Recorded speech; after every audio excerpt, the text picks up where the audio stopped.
2017 को ये डिसाइड हुआ कि डेफ पीपल के राइट्स को प्रमोट किया जाएगा, लोगों को उनके प्रति अवेयर किया जाएगा उनके राइट्स के प्रति।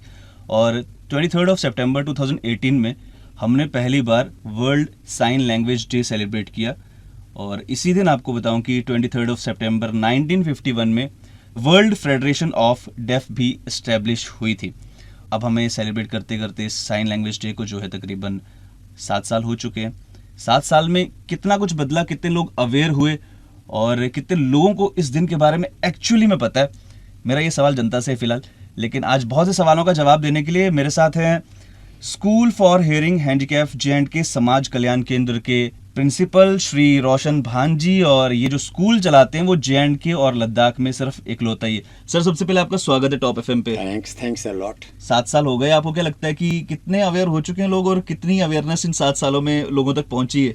देखिए, अगर मैं अपनी स्टेट और स्टेट की बात कर लूँ, वी आर स्टिल बैकवर्ड। यहाँ पर इसका इम्पैक्ट नहीं है, क्योंकि साइन लैंग्वेज के लिए या तो क्लासेस लगें, टीचर्स को भेज दें, या जनरल पब्लिक जो सीखना चाहे वो आ जाए सीखने के लिए, सीख सके। लेकिन ऐसा कुछ नहीं है यहाँ, इसलिए वी आर स्टिल बैकवर्ड। यहाँ कुछ नहीं हो रहा है। सर, जनता की क्लैरिटी के लिए सबसे पहले ये बताइए कि साइन लैंग्वेज होता क्या है, क्योंकि बहुत से लोग ये पहली बार शायद से सुन रहे होंगे, और किसको सबसे ज़्यादा इसकी नीड होती है? देखिए, मैं आपको बताऊं, एक बच्चा है, देखने में फिजिकली वो वेल बिल्ड है, अच्छा है, बड़ा स्मार्ट है। जनरली अगर आप उसको नॉर्मल बच्चों के बीच में डाल दोगे, आप पहचान नहीं पाओगे कि इसमें कोई हैंडीकैप है, इसमें विकलांगता है। लेकिन जब कम्युनिकेट आप करना चाहो, वो ऊ आ करेगा क्या, तब पता चलता है कि ये बच्चा नॉर्मल तो लगता है, लेकिन बेसिकली ये दिव्यांग है, क्योंकि ये सुन नहीं पा रहा है, जिसकी वजह से ये बोल नहीं सकता है। तो वहाँ पर आपने फिर एक मेथडोलॉजी यूज़ करनी है कि आप जो कहना चाहते हैं आप कैसे इस बच्चे को समझाओगे। तो उसके लिए आपको गेस्चर करने पड़ते हैं। उसी गेस्चर को बाद में साइन लैंग्वेज में कन्वर्ट किया गया है। आपके दिमाग में क्या उस टाइम पे ये इनिशिएटिव आपने लिया, क्या आया कि मुझे एक ऐसा स्कूल बनाना चाहिए, और कैसे इसकी शुरुआत हुई? और आज मुझे जहाँ तक पता है कि आपके स्कूल में तकरीबन 120 बच्चों की स्ट्रेंथ है और 10 टीचर्स उन्हें हैंडल करते हैं। तो कैसे ये शुरू हुआ सिलसिला? देखिए, ऐसा है, ये मैं कहूँगा ये समथिंग नेचुरल, गॉड्स गिफ्ट है। परमात्मा ने शायद मुझे इस काम के लिए भेजा है। मैंने यही सोचा था कि मैं सरकारी नौकरी नहीं करूँगा, मैं वो काम करूं जो हर कोई नहीं कर सकता है जी, जो हर कोई नहीं कर सकता। तो मेरे नज़र में एक डेफ पर मेरी नज़र पड़ी थी। मैं कहा, ये सुनता नहीं, बोलता है, अगर इसके साथ मैं कम्युनिकेट करूं, कैसे करूं? तो आई फेल्ड देयर। फिर मुझे दिमाग में नहीं, मैं इस कम्युनिटी के लिए काम कर लूं, क्योंकि ऐसे बच्चे को अगर कोई तकलीफ है वो कैसे एक्सप्रेस करेगा और कैसे आप समझोगे, जब तक आपको कुछ आइडिया ना हो। इसलिए मैं 77 में मैं ट्रेनिंग पर गया दिल्ली, वहाँ मैंने ट्रेनिंग की। लेकिन वहाँ एक मुश्किल, हमें काफ़ी मुश्किल थी कि we are not allowed to meet with the deaf child. हमें गूंगे बहरे बच्चों से मिलने की इजाज़त नहीं थी ड्यूरिंग ट्रेनिंग, क्योंकि साइन लैंग्वेज बैंड थी। It was restricted in India. ये अप टू 1986 यही हाल रहा कि साइन लैंग्वेज वाज बैंड। जितने भी उस दौरान टीचर्स निकले, ट्रेनिंग करके निकले, उनको साइन लैंग्वेज नहीं आती। फिर अलिया और जंग में काफ़ी नेशनल कॉन्फ्रेंसें हुई, इंटरनेशनल कॉन्फ्रेंस हुई। तो एक कॉन्फ्रेंस में मैंने एक क्वेश्चन उठाया। मैं कहा, ये sign language is a must, it is inborn. बच्चा पैदा होता है, साइन लैंग्वेज पैदा होती है। मैं नॉर्मल हूँ, मैं आपको कह रहा हूँ इधर आओ बेटे, यहाँ बैठो, वाई एम आई साइनिंग? अगर मैं बोल रहा हूँ, मैं साइन क्यों कर रहा हूँ? बेटा चाय पियोगे? मैं हाथ से भी कहता हूँ, चाय भी कह रहा हूँ। किस लिए कह रहा हूँ? क्योंकि साइन लैंग्वेज पैदाइशी लैंग्वेज है, ये इनबॉर्न लैंग्वेज है, इसको हम अवॉइड नहीं कर सकते। इसलिए बच्चे के साथ साइन लैंग्वेज क्या, हमें मल्टीपल अप्रोच करना चाहिए। हम बोलें भी, पिक्चर कार्ड भी दिखाएं या ड्राइंग बनाकर दिखाएं, जो पोस्ट उसको आइडिया है किसी बारे में उसको रिवील करके आगे की ओर ले जाएंगे, नोन टू अननोन ले जाएंगे। लेकिन sign language is a must. तो उस कॉन्फ्रेंस में डॉक्टर रत्ना थे, डायरेक्टर अलियावर जंग नेशनल इंस्टीट्यूट के। तो उन्होंने कहा, नहीं ये ठीक है। और भी हमारे साथ बाकी जो वहाँ पर टीचर्स आए थे, प्रिंसिपल्स आए थे, उन सब ने कहा, जी इज़ राइट, हमें मल्टीपल अप्रोच, तो 86 से फिर मल्टीपल अप्रोच हो गया कि हम बच्चे के साथ साइन करें। बच्चे से हमें साइन करके सीखने को भी मिलेगा और हम उसको जब एक्सप्लेन करें तो बच्चा भी समझेगा। तो लेकिन इसके बाद भी इसके लिए कोई काम नहीं हुआ, जबकि 2017-16-17 में फिर साइन लैंग्वेज के लिए उन्होंने इंस्टीट्यूट बनाया दिल्ली में, जहाँ पर ट्रेनिंग दी जाती है, फ्री ट्रेनिंग है। तब से साइन लैंग्वेज पर जोर हुआ।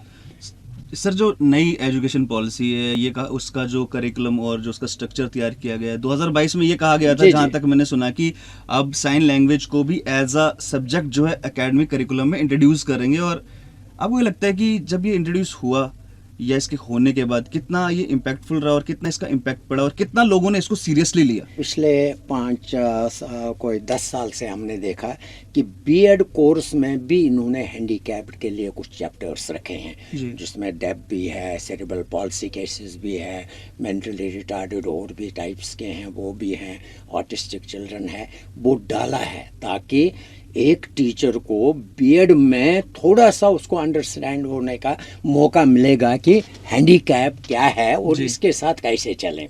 फिर जब हमारे पास आते हैं हम उसको एक्सप्लेन करते हैं पूरा कि है क्या, सिस्टम क्या है हमारे पढ़ाने का, तो बहुत अच्छा है इसका। लेकिन ये जो पॉलिसीज़ बनाते हैं ये पॉलिसीज़ अलमारियों में रहते हैं, बाहर नहीं निकलते हैं। आप इस स्कूल को काफ़ी देर से चला रहे हैं, आपको क्या लगता है कि ये जो बच्चे हैं इनको डेली लाइफ में कितने चैलेंजेस फेस करने पड़ते हैं? ए टू जेड चैलेंज ही चैलेंज है। मैं आपको बताऊंगा, छुट्टी हो गई, बच्चे निकल रहे हैं, 2 बच्चे जा रहे हैं क्योंकि मस्ती में चलते हैं, इनको पता ही नहीं शोर शराबा क्या है। पीछे से बाइक वाला आ रहा है, इनको हॉर्न कर रहा है, तो मैं थोड़ा दूर ही था तो इन्होंने सुना नहीं, वो बाइक से उठा तो उसने एक बच्चे को थप्पड़ मारा। इतने मैं पहुँचा तो दूसरा लगाया, मैं हाथ पकड़ा, क्या बात है, कहता बहरा है। मैं कहा हाँ है।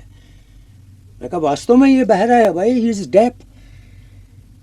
तो ये चैलेंज एक बहुत बड़ा चैलेंज है जी। है, ये लोगों को कैसे समझ आए। मैंने इसके लिए कोशिश की थी कि भाई कुछ ऐसा करे गवर्नमेंट, इनको कुछ टी शर्ट्स दें जिसके पीछे इंटरनेशनल साइन जो हमारा कान का है वो बना हो, ताकि एक मोटर बाइसिकल चला रहा है, कोई साइकिल चल रहा है या गाड़ी आ रही है, अगर उसको दूर से पता चला उसके कान का ये पट्टी का निशान इसके शर्ट पर, तो नेचुरल या तो स्लो हो जाएगा या उस बच्चे को साइड करेगा, टक्कर नहीं मारेगा जी।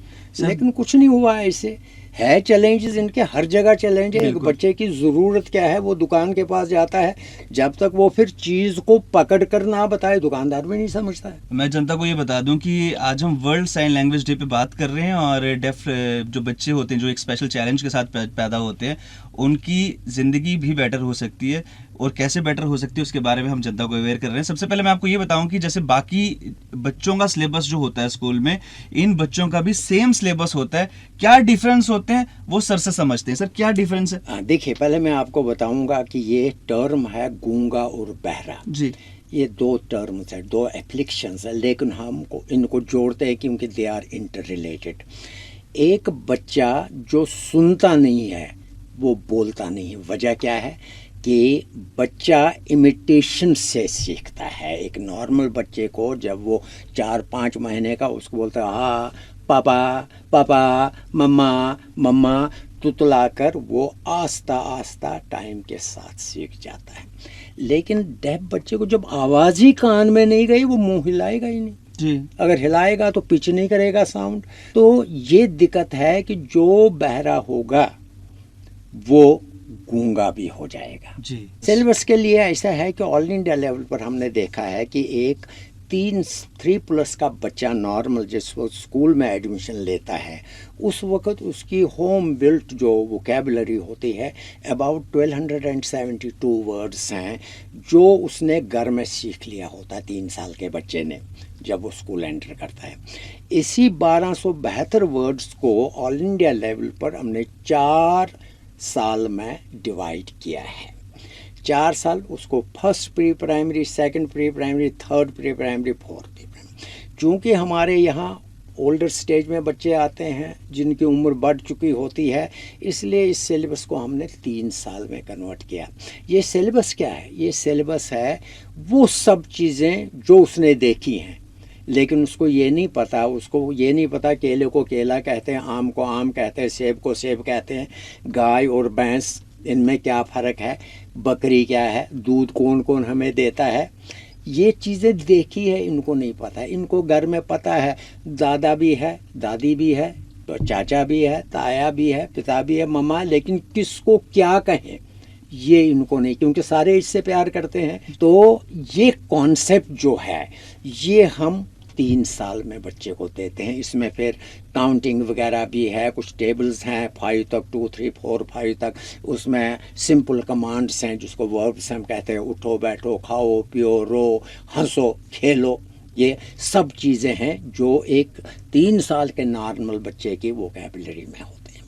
तो ये हमने प्री प्राइमरी सिलेबस के बाद इनका सेम सिलेबस है, same pattern of education, same books जो बोर्ड ने प्रेस्क्राइब किया फर्स्ट से लेकर आगे तक वो सेम है। कम से कम 60-65 बच्चे हमारे से 12th करके निकले हैं जो एजुकेशन डिपार्टमेंट में लगे हैं, ये वाटर वर्क्स डिपार्टमेंट में लगे हैं, इरिगेशन डिपार्टमेंट लगे हैं, एजुकेशन डिपार्टमेंट लगे हैं, बैंक में लगे हैं, and they are doing nicely, बहुत अच्छा काम करते हैं वो। सर मेरा एक सवाल ये भी है, हम हमेशा ना रीजनल लैंग्वेजेस के ऊपर बहुत स्ट्रेस डालते हैं और मुझे लगता है जहाँ तक ये सही भी है, गलत नहीं है, उसके साथ अगर हम साइन लैंग्वेज को भी इंट्रोड्यूस करें नॉर्मल लोगों के लिए कि वो भी सीखें, वो भी पढ़ें, ताकि जैसे आपने कहा कि वो बच्चा अगर कुर्सी पे बैठा होगा तो वो जब जॉब टाइम पीरियड में किसी से बात ही नहीं करेगा क्योंकि कोई उसकी बात समझ ही नहीं पाएगा। अगर नॉर्मल लोगों को भी साइन लैंग्वेज आती हो तो कितना बेनिफिट हो जाएगा उनको सोसाइटी में। बहुत अच्छा होगा, इसका इम्पैक्ट उस बच्चे पर बहुत अच्छा पड़ेगा, वो बहुत जल्दी आगे बढ़ेगा, क्योंकि वो जो आपको समझाना चाहता है, अगर आप साइन लैंग्वेज जानते हैं तो आराम से आपको समझा सकता है, और अगर उसको किसी हेल्प की ज़रूरत आप आराम से उसी किस्म के हेल्प करोगे। सच में बहुत बड़ी जिम्मेदारी है कि पूरे JNK और लद्दाख में एक ही स्कूल है जो कि शहीदी चौक पे है, तो मुझे लगता है कि स्ट्रेंथ बहुत ज़्यादा है, अवेयरनेस होनी चाहिए, कम से कम कुछ अवेयर तो आज हम सर जनता को मुझे लगता है ये कर पाए। बिल्कुल हम चाहते हैं गवर्नमेंट शुड कम फॉरवर्ड और इनके भविष्य के लिए कुछ न कुछ करें, हम साथ हैं मदद करने के लिए। Sir thank you so much, क्योंकि हम इस टॉपिक को जितना लंबा लेके जाएंगे तो हम इसमें बहुत सारे लूप होल्स ढूंढ लेंगे। मैं चाहता हूं कि जितने आज हमने ढूंढे हैं और जितनों पे आज हमने बात की है उनका कम से कम सोल्यूशन हो आने वाले टाइम में, जो फ्यूचर जनरेशंस हैं उनका कम से कम भविष्य जो है वो बेहतर हो। Thank you so much. ये थे मेरे साथ सर रोशन भान जी, जिन्होंने अपना कीमती टाइम हमें दिया। Sir thank you so much. All the best sir.